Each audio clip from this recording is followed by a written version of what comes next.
So we have two shelters, one in Plano and one in Garland.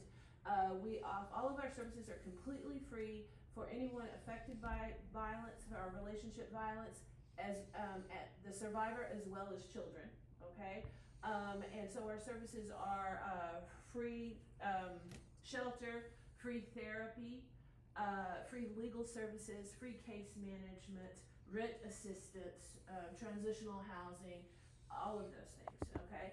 So if you ever run into anybody who needs that sort of help, there are 7 agencies in DFW who do what we do, okay?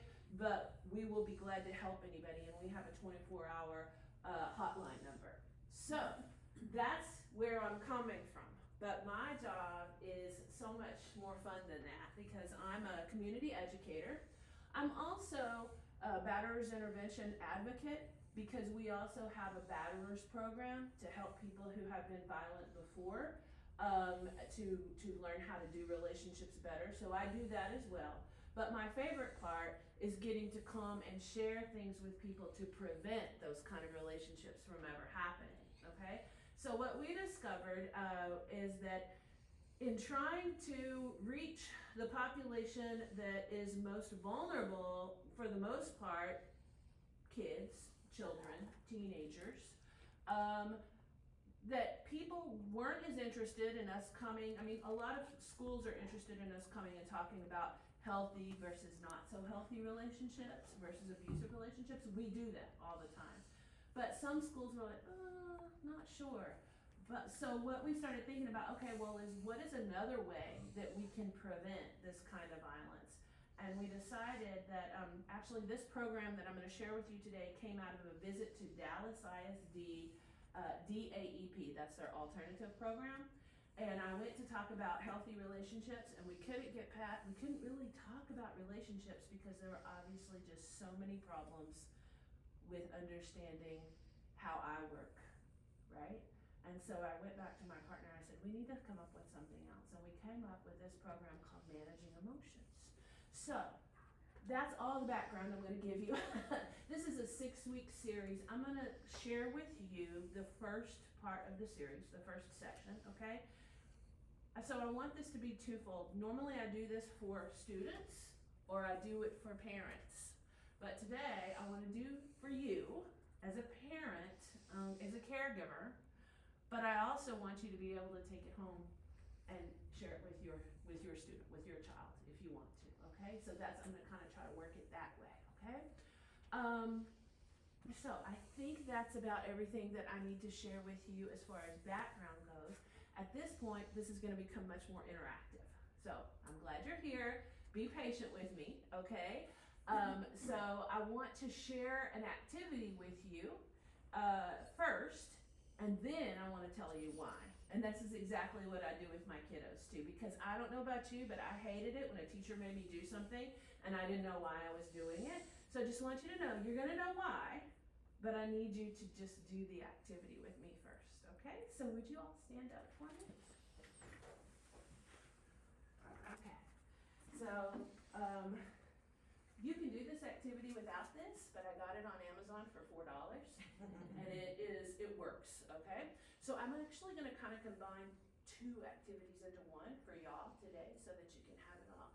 So guys and ladies, we're gonna take some really deep breaths, okay? And this is different breath than you normally probably take, because we normally only just kind of fill up this part, but we're gonna breathe down into our belly. And the way we know if we're doing it right is if you were to put your hand right here, you're gonna feel this muscle. There's a muscle right here called your diaphragm that splits you in half, okay? And if you breathe the way we're supposed to right now, you're gonna feel this push out a little bit. So if you wanna check to see if you're doing it right, you can put your hand right here while we're doing it, okay? I'd like you to find a space, or you can look at this, but don't look at me right in the eye, okay? Or you can look at a spot on the floor or a spot on the wall somewhere where you can still kind of see this, okay? So what we're gonna do is we're gonna breathe really deep so that this pushes out, okay? And then when we exhale, when we breathe out, here's the job. We're gonna do it slow, really slow, okay? Are y'all ready? All right, together on 3. 1, 2, 3, breathe in.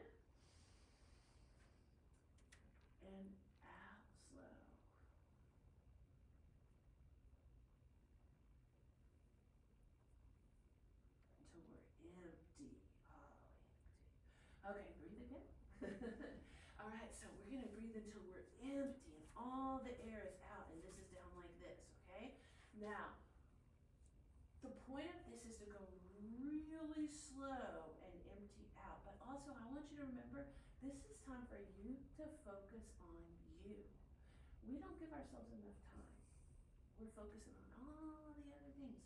So I want you to really focus on you.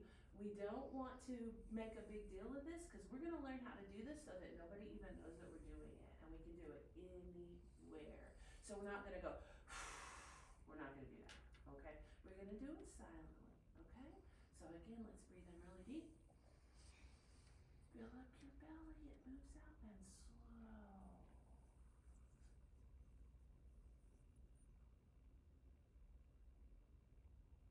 Again. Slow out.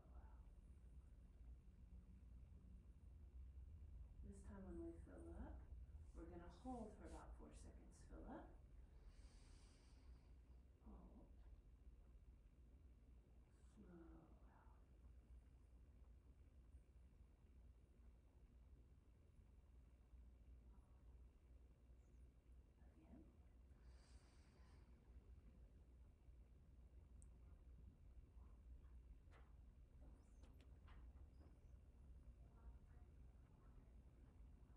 Okay, we're gonna stop for just a second. So ladies and gentlemen, this can go on for a while, okay? We want this to go on until whoever we're doing this with has obviously relaxed and they're focused on their breathing, okay? For time's sake today, I'm gonna go ahead and pretend like we've done this for maybe 5 minutes, okay? And then we're gonna breathe again, but this time I'm gonna give you some more instructions. Now this is a separate activity. Normally I do this on session 2, okay? Because every session I like to give my kiddos and my parents some kind of tool to use to get us to the point where we need to be. And I'm gonna talk about what that is in just a minute, okay? So for this activity, this time we're gonna breathe in, but after we breathe out, I want you to look around, not at people, please. You can look at their feet, but don't look at their faces, okay? Look around the room and I want you to try to notice 5 different things that you can see. All right, here we go. Breathe in. Out slow.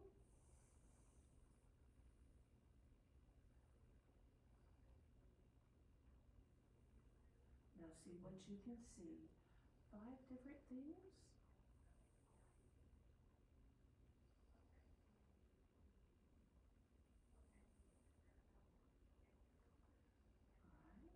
This time when we breathe in, we're going to breathe out slow, and after we've done that, we're going to try to notice 4 things that we can hear. It can be the noise outside, it can be the electric in the room, it can be a noise that somebody else is accidentally making. We're not going to make noises on purpose, okay? It can be our breathing. Try to notice 4 things. Breathe in. Out. See what you can hear.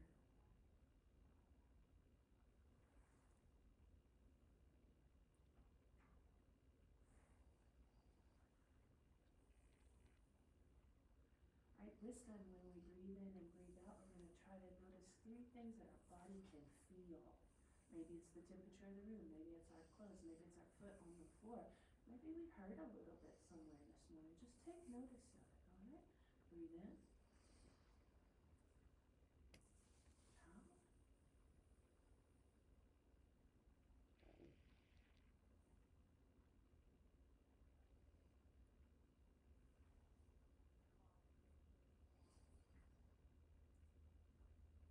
This time when we breathe in, we're going to see if we can notice any smells. We're going to see if we can try to notice 2 smells. If you can't smell anything right now, I want you to think of what was the last thing that you smelled this morning before, okay? So 2 smells. Let's see if we can. Breathe in. Out.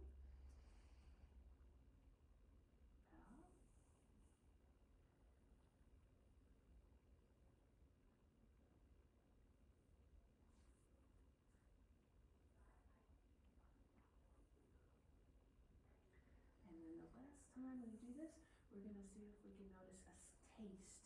Maybe you still have a taste in your mouth from breakfast, or maybe you coffee. If you don't have a taste, what was the last taste that you remember this morning? Right?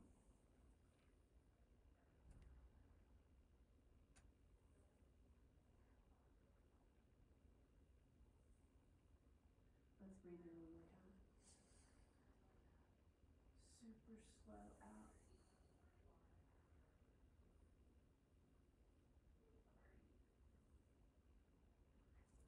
Excellent, thank you. Go ahead, have a seat. You can go to the next slide. All right, so again, I'm Amy Sausameda. I'm from Hope's Door New Beginning Center, and there's some information on the back table if you want any later on, okay? Okay, so why did we do that? Well, has anybody, and I know that you said that they need to hold their questions till later, but I'm gonna have them interact with me just a little bit, okay? Has anybody heard the word mindfulness before? Yeah, some of us, okay? Does anybody know what it means? Being aware of you. Yes, being aware of you, good, but in particular, being aware of you right now, in this moment, okay? So that becomes very important because of a certain way that our body works, okay? So we know that our body has a safeguard system, an alert system, right? And when it's managed by this little bitty part in the middle of our brain, down underneath, not up here, but down in the middle, right at the brainstem, called the amygdala. And the amygdala, when it thinks that something might be wrong or that there's a threat of some kind, it kicks in and it says, hey brain, rest of the brain, it's my job, I got this. Y'all maybe have seen the movie, what's the Emotions movie recently? I just lost the title, but you know what? Inside Out, right? Okay, that part where all of those little people are working, okay, that's the amygdala, okay? And when something is going on, it kicks in and it creates our feelings, our emotions, right? So when it kicks in, and it kicks in hard, okay, it tells the rest of the brain, hey brain, I got it, take off because I gotta keep us safe, okay? What happens then is that this part right here, this frontal lobe part, it says, okay, coffee break, okay, I'm gonna take a break, amygdala's got it, right? But the problem with that is that this part right up here is the part where we think. It's the part where we make decisions. It's the part where we can decide our thoughts and our emotions, where we make choices, right? And so when the amygdala kicks in, that part's not working so good. So the reason we did this little activity is because when we force our body, our breath, our lungs, everything, to slow down, the amygdala says, I guess there's not a threat after all. I guess I can relax. Okay, frontal lobe, come on back, take over, they're good. It's all good. And then we can think, and we can reason, and we can make choices.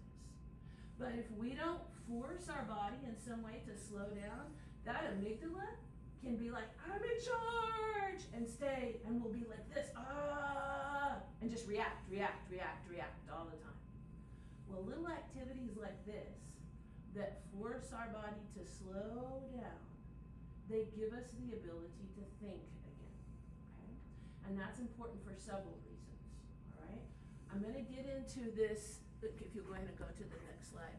I'm gonna get into what all we're gonna learn in just a second. I wanna tell you one thing that I talk about in session 2, just real quick, because I think it's one of the most important things that I say. Mindfulness means being present right now, right? Thinking about myself, thinking about what's around me right now in this moment. That's so important, and somebody needs to tell us and tell our kids how important that is, because if I'm not hanging out right now, I'm either hanging out in the past, okay, I'm gonna go this way for y'all, or I'm hanging out in the future, okay? So guys and ladies, if I'm hanging out in the past all the time, what kind of emotions would you be having if you were constantly hanging out in your past? What do y'all think? Would it be all good? Would it be all bad? Would it be a mixture? That's good if it's a mixture. For a lot of people, when we hang out in the past, it's sad. Sometimes it's sad because things were bad. Sometimes it's sad because things were good and we missed that. And we wish it could still be that way. Can we change the past? No. We cannot do anything about the past being bad. We can't change anything the way it was to back. Now it's like that again. We can't do that. Okay? Does the past even exist anymore? Only here. Only right here. That's the only place it even exists. We have no control over that. Okay? Then there are those people who hang out in the future. All the time. What's gonna happen in next class period? What's gonna happen when I get home? What's gonna happen if mom finds out about this? What's gonna happen at my job today? What's gonna happen? What's gonna happen? What am I ready? Am I ready? What kind of feeling am I feeling if I'm always in the future? Anxious, anxiety, worry, fear, right? So, can we change the future? You can change what You you're can doing change right now, this moment, and that might alter it. and that might affect the future, right? But do we even know what's gonna happen 2 minutes from now? No, we don't know. And so all we really have, it doesn't even exist. All we really have is this moment. This moment. So of course, sometimes we're gonna remember things, right? And of course, we need to plan for our future. But where we need to spend the most time is in this moment that we can change. Because if we're hanging out in the past all the time, we're wasting this moment that we can change things. If we're hanging out in the future all the time, we're wasting this moment where we can make that future happen the way we want it to. So do y'all get how important it is to bring ourselves back to this moment? So these little activities, that's what they're for. 5, 4, 3, 2, 1. 5 things that you can see, 4 that you can hear, 3 you can feel, 2 you can smell, 1 you can taste. It brings you back to this moment. Try it in the car when you're kind of anxious and you're sitting at the light. Try it, okay? All right, so that's from session 2 actually. So let me get back to session 1. Today we're going to learn the purpose and the process of emotions. We've already talked about mindfulness, okay? How to identify emotions and then controlling negative thoughts is a handout that is in your packet. I may or may not get to that handout, but it's there for you, okay? And it's something that I bring just for parents because parents kind of have to do this in order for kids to learn how to do it, okay? All right, so let's go on to the next one. So these are things that I hope that you'll be able to do. Talk to your teens about this process that we're going to talk about. Try some mindfulness activities. I just showed you a combination of 2. There's a whole list in your packet to try also, okay? Practice what we're going to do, identifying emotions, and then practice controlling negative thoughts for yourself and helping and this is teen. I know you may not have a teen.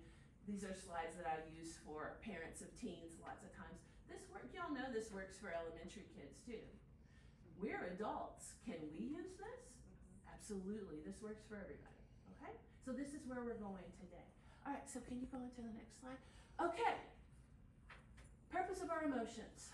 When I give a little handout to kids, sometimes I have them do like a survey before we do this that kind of gauges where they are. And I will put, what are the purpose of emotions? And almost all of them will check, makes me who I am. That is not true. Our emotions do not make us who we are. So, if we're going around telling people, you're such an angry person, you're so angry all the time, you're a violent person, you're a mean person. No, that's not what's supposed to happen, okay? Emotions are supposed to come in, tell us something we need to know, and then go out. They're signals, they're signs, they're information, that's all they are, okay? The word emotion. What word is inside of emotion? Motion, which means move. They're supposed to come in, tell us something that we need to know, move out. Now, do they get stuck sometimes? Yes, they do. But that's why we're here. We're trying to learn. And we have a whole other session about, and we're not gonna do this one for this class, but we have a whole other session about trauma, which is when your emotions get stuck and you have to learn how to like reset your system so that you can help them learn how to move on, okay? But today, this is the process. The process, movere is to move, okay? So we are not our feelings. So please, please, please be kind to yourself. You are not a mean person. You are not a violent person. You are not an angry person. You are feeling anger right now, right? You are feeling, oh, this is mine. I'm not an anxious person. I feel anxiety sometimes, all right? I am not a worried person. That's the one I grew up with. I thought I was just a worried person.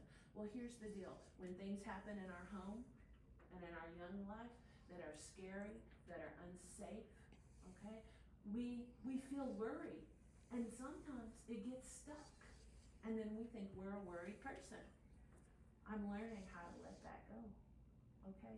I hope you'll think about it today as we go on and how to let that go. So how do we do this process of getting them to move in, move out, okay? So there's some steps. First, we have to be able to think.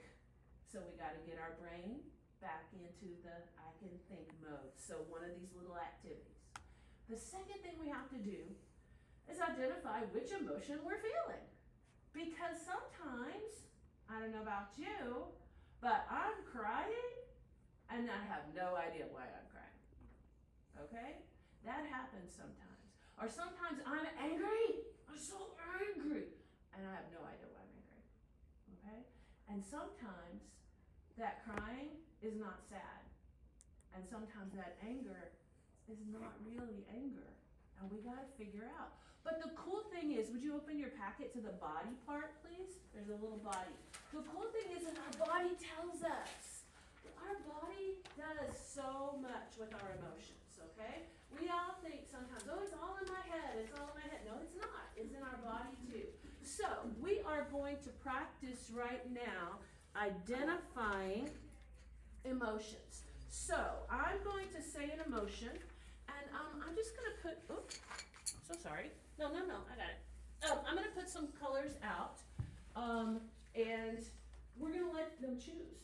Okay, so we're gonna choose the color we want. Okay, so if you don't have the color you want close to you, maybe use a color that's close to that, just so you don't have to get up and wander around the room, right? So first emotion. Here's what we're gonna do. Pick the color that you think best shows, let's do happy. Pick a color that you think best shows happy. Now I want you to think for a second, when you were last really happy, okay, how did your body feel? Where in your body do you feel it when you're really happy, okay? Maybe your head feels kind of light. Maybe it's just a big smile. Maybe your shoulders are relaxed and they're not tense. Maybe your feet want to move really fast. Where do you feel it in your body when you're happy? Okay. Now I'm going to tell you right now, please don't work too hard because this is supposed to be a fun activity. Kids do this. Don't stress. Just pick something if you're not sure. Okay? You can put a smile. If you're happy and you smile or you laugh, put a smile. Don't stress. Because we're going to go fast. Okay?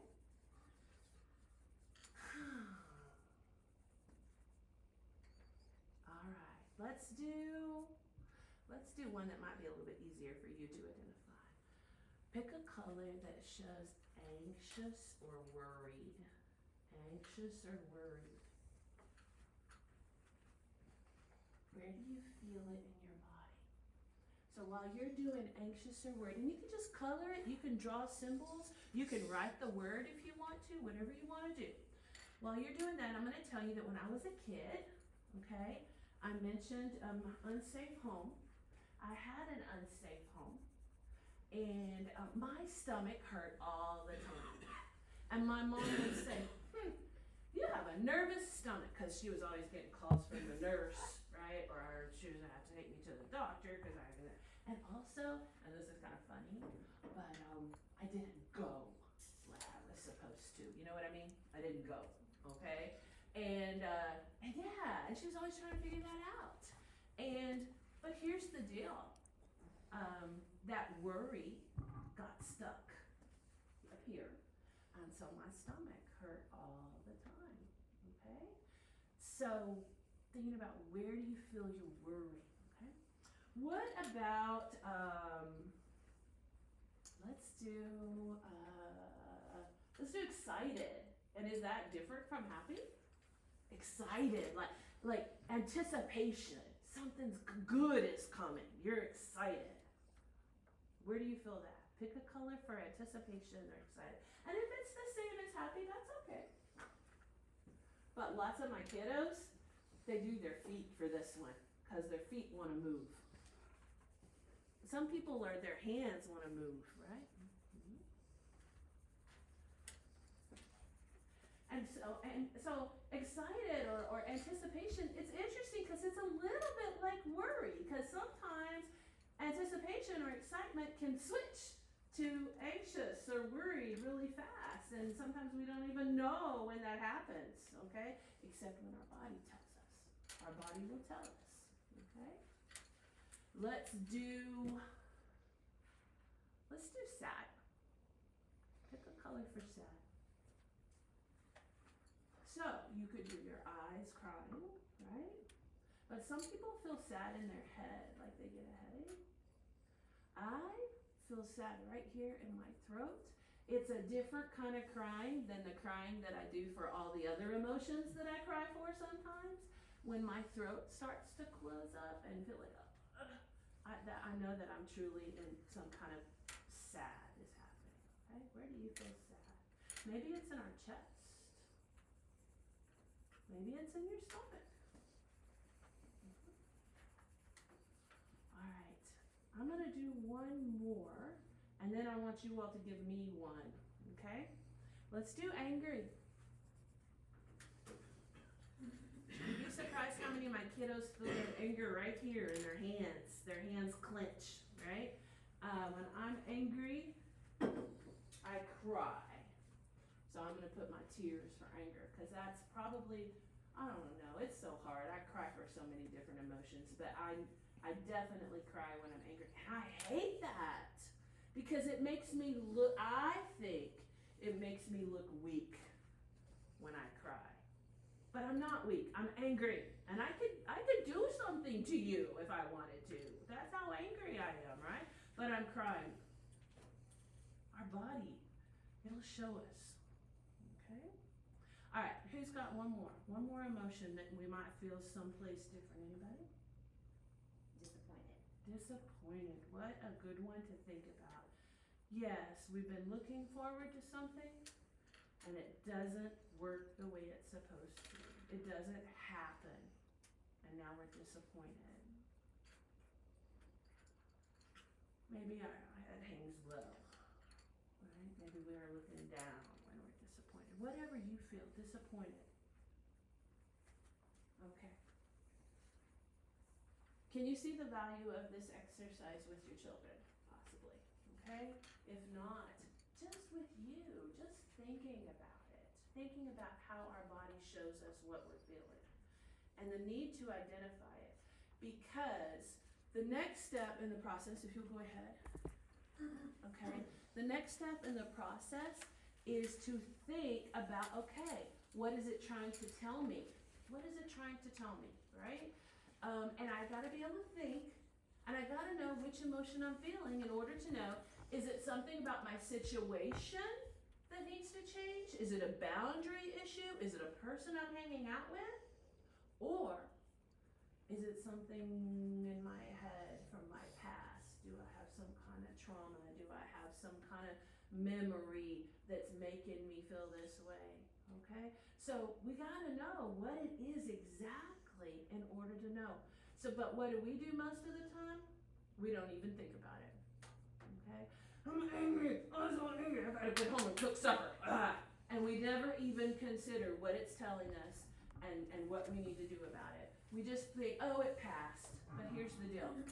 If we didn't do what it's telling us to do, or feel what it needs us to feel, it did not pass. It's still in us. It's just not showing up right now, okay? Or maybe it is and we're not paying attention. So we have to figure out what signal is this giving us, and we have to know which one it is to do that. Sometimes we just kind of have to sit with it. Like sometimes our anger, once we can get our mind back under control, that doesn't mean that we're not angry anymore. We're still angry, but now we're thinking about it. Why? What happened? Have y'all ever noticed though, when you get really angry or really upset about something, that you don't really think about why until maybe 2 days later, and then you're thinking back on it. Oh, that's what that was about. Ooh, I wish I had known that before I said that. Right? And now I have to apologize. Or maybe I won't. I'll just continue on. And then we still have that issue, right? Until we really figure out what we need to do about it. Okay? Another session that we'll do next time is about boundaries and communication, right? So how to deal once we've figured out what to do, how to communicate it, okay? So what is our time? 9:40, so you have 20 minutes. Okay, perfect. So I want to show you, so you know this is kind of a hard process for you, right? So imagine kids, right? Kids trying to do this.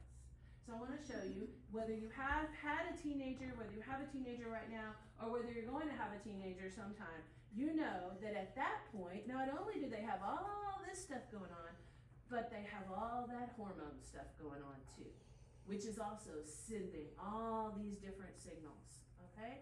So why is it so hard for kids and teenagers to do this? Can we look at this video?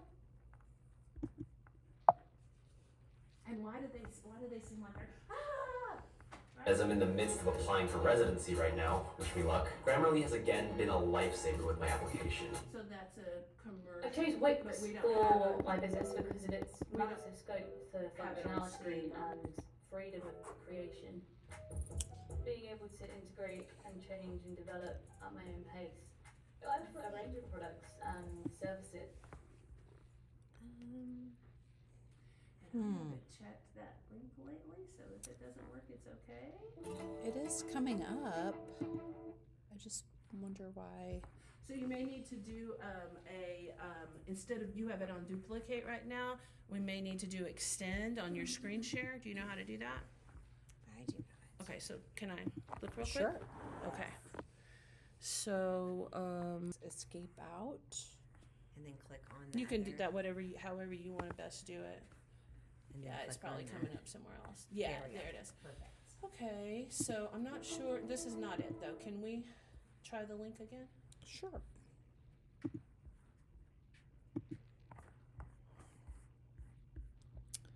If it's okay. It's going to make me go back into the That's fine. presentation mode. It does say the teen brain that- there. Emotional intelligence. But that's at the end. Can you do cancel right there? Dan, how are you? And that's Wonderful. not How are you doing? it. I'm doing fantastic as well. And So it's okay. I It's all right. I can have share the that link privilege later of on. following your work If it looks like the for- link is just not working right, and I should have had you check that before. So we are going to, after the presentation, you'll get a follow-up Parent Square post. So we will find the correct link and get that I'm so sorry. sent I to don't know you. why it's not It working. does pop up and it says on the It's almost YouTube, like it it's says the already title. played and it doesn't want to go back for some reason. So anyway, so let me just we'll go back. summarize. This is basically the development and what's happening in a child brain transitioning into an adult brain, and also just the way that stress, okay, cortisol and things like that affect the brain, and just how it makes it so much more difficult for them to focus, okay, and to know which emotion that they're feeling. All right. So, and if we get time in a minute, I might see if I can just bring it up. But so we've kind of already talked about mindfulness.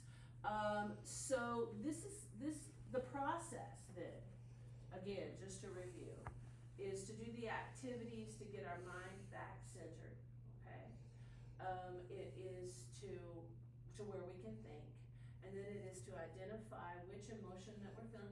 And this is not something, of course, we can't necessarily bring this out every time someone's having a problem, but the more we practice identifying, the more we'll be able to figure that out on the fly, you know, when it's actually happening. And then the next step in the process is just to kind of sit with it and figure out exactly what it is that I'm feeling. All right, so since we have a few minutes, can you go ahead and there's some activities on mindfulness. There we go. Okay, so we've done this. This is the part that we just finished. Can you go on to the next one for me? Okay, so this is the process that I'm talking about, and you have this slide. Think about what I need, okay? Create some space between the emotion and the reaction. That's this process, as well as being able to think about it. Think about what the emotion is telling me. What do I need? Do I need to say something to my friend? Do I need to say something to my boss? Do I need to say something to my parent? Do I need to figure out this thing that happened 2 months ago that I still haven't dealt with, okay? Or this thing that happened 2 years ago that I still haven't dealt with, okay? So that's the figuring out what I need. And then respond with my thoughts or communicate to others, okay? And that's gonna be our next session. And is this my last slide? Yes. Okay, perfect. Okay, so I want to go ahead, since I don't have my video, I wanna go ahead and share with you, we're not gonna do the second session, okay? Because I've kind of moved things around since we last talked. We're gonna do the one over communication and boundaries, which we agreed. That's in November. Okay? So that will be your second session. But my second session that I normally do is actually kind of more of a focus on anger, okay? So I wanna share just a little bit of that with you. So we go back and we talk about mindfulness again and staying in the present, okay?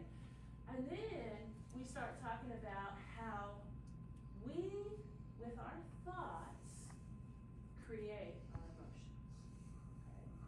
And we can control our thoughts, therefore, we can control our emotions. Now, if you don't believe me, I'll ask the kids, so can you control your thoughts? And then some of them are like, well, sure. And then others are like, no, they just go wherever they want to. Do y'all have that happen sometimes? Do you start thinking about one thing, and 5 minutes later, you have no idea how you got to this thing that you're thinking about now, right? Well, so that's what happens if we're not trying to control our thoughts, right? They just go wherever they will. They go to the strangest places, right? But if we're trying to control our thoughts, we can. Would you all think about your absolute favorite dessert right now? Picture it. Picture your absolute favorite dessert. Can you see it? Mine is white chocolate raspberry cheesecake. I can see it right now with the raspberry dripping off, okay? Now, so can we control our thoughts? Yeah, we can. Do we control our thoughts? Most of the time we don't, okay? So it's a practice. We have to practice controlling our thoughts. Now, why is this important? Because without getting into anything strange, we create our reality through our thoughts. And if you don't believe me, let me show you what I mean. All right, so I want you to imagine back when you were in school for just a minute. Let's pick high school, middle school to high school, okay? Put yourself in a classroom, okay? And I'm the teacher, and I come in. This class was horrible for that substitute yesterday. This is the worst class in the entire school. I cannot believe how awful you all are, and I just cannot wait for this semester to be over. I do not get paid enough to deal with this crap. And then I walk away. Now, hopefully you never had a teacher do that, but a lot of us have something like that, okay? Now, I want you to think about everybody in this classroom. Let's say we have 30 people, right? Every single person in this classroom is having a different thought, right? Okay, what if the person is thinking to themselves, I wonder what I did. She's so mad. I wonder if she's mad at me. Maybe I need to apologize. What is that person feeling after that thought? What are they feeling? Guilt. Guilt, a little bit of guilt, a little bit of anxiety, right? Okay. Now, this kid over here, though, this kid is saying, what is wrong with her? That stupid teacher. This, I should never be treated like this. I'm gonna call my mom. I hope she gets fired over this. What is that kid thinking? I mean, what is that kid feeling? Anger.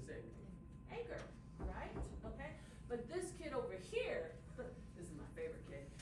This kid over here is like, look at this teacher. Oh, this is so good. I gotta get my phone out. I gotta get this on YouTube. What's that kid feeling? Innocence or funny. Yeah, funny, interested, excited, yeah, right? exactly. Okay. I know I'm getting away from the microphone just a second. This kid over here, though, this is our kid. Okay? This kid is saying, this always happens to me. Nobody ever likes me. I might as well just give up. Very sad. Did that teacher make all those different thoughts and all those feelings? That teacher just said one thing. The kids created those thoughts and those feelings based on their past, based on their experiences, right? They created those. Okay? But we can control our thoughts. But it's hard. It's hard. It's not an easy process. Right? But the more we practice, okay? So I want you to think about your little body that you did a few minutes ago, right? And think about where those different emotions that the kids just experienced, where they are, right? So if a kid or you have someone talk to them like that, we start to feel that certain emotion, okay? Because we notice it in our body, and we know, oh, I'm sad, or oh, I'm hopeless, or oh, I'm angry. If we know that we can change that by changing the thought, we have such control, such power in that. Okay? Is it easy? No, it is not. We have to go through and get our mind back to where we can think. We have to think about the emotion, and then whether that teacher is right or wrong or horrible or wonderful, we have the control of what we think and therefore what we feel. So let's talk about how I could change that emotion. So let's think, okay, if I'm feeling angry, right? Okay. And I'm thinking, this stupid teacher, she's always like this. I'm gonna tell my mom. But then I go through that, oh, I'm so angry. Okay, why am I so angry? Well, she did that, but I can't control her, but I can control me. So what am I gonna think? What am I gonna think? You know, maybe she's having a bad day. Maybe she almost got in a wreck on the way to work. Maybe her kid is sick. Maybe, you see what I'm doing? And that's called compassion. And when we can change anger from, me, it's all about me, she hates me, blah, blah, blah, to, I'm gonna think about the other person. And who cares whether it's true or not? Who cares? But if I can give myself thoughts to think about another person compassionately, then I start to feel compassion. And how much better for my body and my mind is compassion than anger? Is this hard? Yes, this is hard. This is hard. But with practice, just like anything else, with practice. And are we gonna fail? And are our kids gonna fail at this? Yes, they are. But when we start the practice of talking about it with our kids, talking about it, Mom, I got so mad today at school.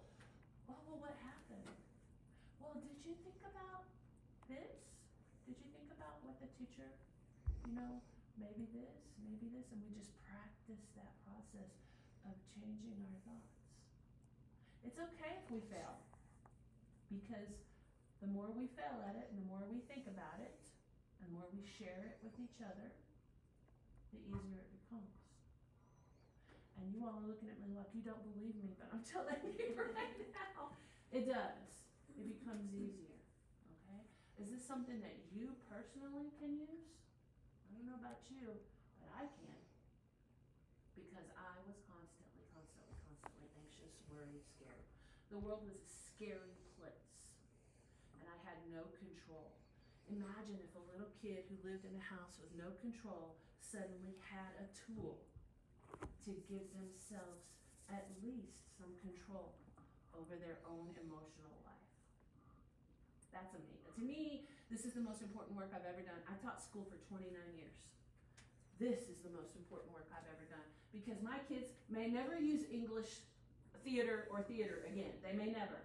But will they use this? Oh, yes, they will. Oh, yes. Okay. How's our time? We have 5 minutes, Okay. and there's just 2 informational slides Yeah. left. So again, that's what I have for you. I actually put kind of 2 sessions together because I think that number 2, the part I was just thinking about, is the most powerful part for me. So I wanted to get a chance to share that with you. So I'm kind of okay that the video didn't play, but the video is good. We'll get that to you. This is what my agency offers. All of this is completely free for anybody, parent and child, that's affected by any kind of violence in relationships, okay? This program, the program for offenders, is the only program that we charge for, because we believe in accountability, but we also believe that that program is a prevention, okay? And so that's why I'm a part of it, because I believe in prevention of more violence happening. So, if you have any questions about our services, we do not serve children without permission from their parents. So anybody under 18, for example, let's say that we have a teenager who's affected by dating violence, right? If their parents say, yes, please help my child with free therapy, and with resources for us, we will do that with a parent signature. But we don't take anybody under 18 into our shelters. But we know places that do take children.